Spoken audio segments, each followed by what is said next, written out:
Cómo informar con ética sobre violencia sexual contra la infancia.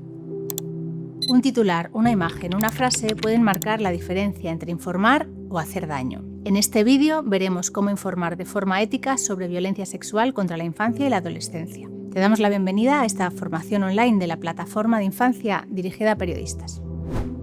Un periodismo responsable exige que cada palabra, imagen y enfoque se elijan en base a una reflexión en la que la información nunca está por encima de la protección de las víctimas o supervivientes y nunca les causa más dolor. La idea que debemos trasladar siempre es que la violencia sexual contra la infancia y la adolescencia es una grave vulneración de derechos humanos y un problema de salud pública. Pero también es importante recordar que se trata de una violencia evitable y que existen mecanismos de detección, prevención y protección que deben formar parte de la noticia.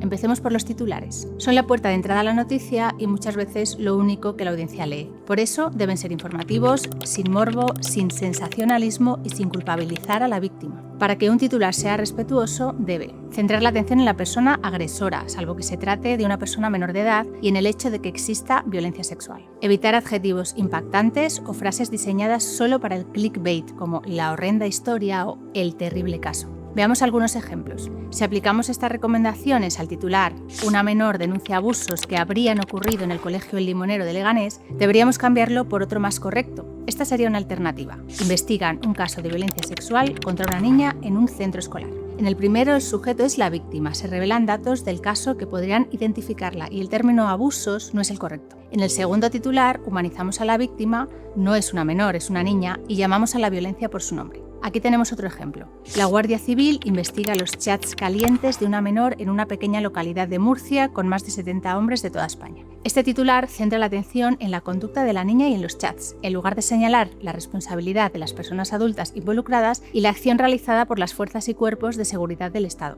Sería mucho más riguroso plantearlo como la Guardia Civil investiga la presunta implicación de 70 hombres en la explotación sexual a una niña en Murcia. Más allá de los titulares, debemos siempre cuidar cómo contamos el resto de la historia para evitar la victimización secundaria, que es el daño que puede provocar a las víctimas o supervivientes una cobertura mediática inadecuada. Contextualizar la noticia incorporando el marco jurídico y la dimensión estructural del problema. Proteger la identidad de la niña, niño o adolescente víctima. Es muy importante que no incluyas datos personales, imágenes, relaciones familiares o referencias geográficas precisas, como por ejemplo el colegio, el instituto, el barrio o domicilio de la niña, niño o adolescente. Omitir descripciones explícitas sobre cómo se produjo el caso de violencia sexual. Nuestro deber es informar únicamente de lo necesario para comprender los hechos y su contexto. No minimizar los hechos, por ejemplo, vinculando el delito con factores como el alcohol u otras sustancias, el entorno social o la conducta de la víctima. El foco debe ponerse en la violencia sexual contra la infancia y adolescencia como un problema social y sistémico, no en las circunstancias individuales. Recalcar siempre la responsabilidad de la persona que ejerce la violencia sexual y el marco de derechos de la infancia y la adolescencia. Recurrir a fuentes fiables y expertas en la materia. Llevar a cabo esta buena práctica puede aportar contexto, profundidad y un enfoque adecuado a tu labor periodística. Por otro lado, antes de difundir la noticia es clave hacerse una pregunta. ¿Qué impacto social puede tener esta información? ¿En la víctima o superviviente?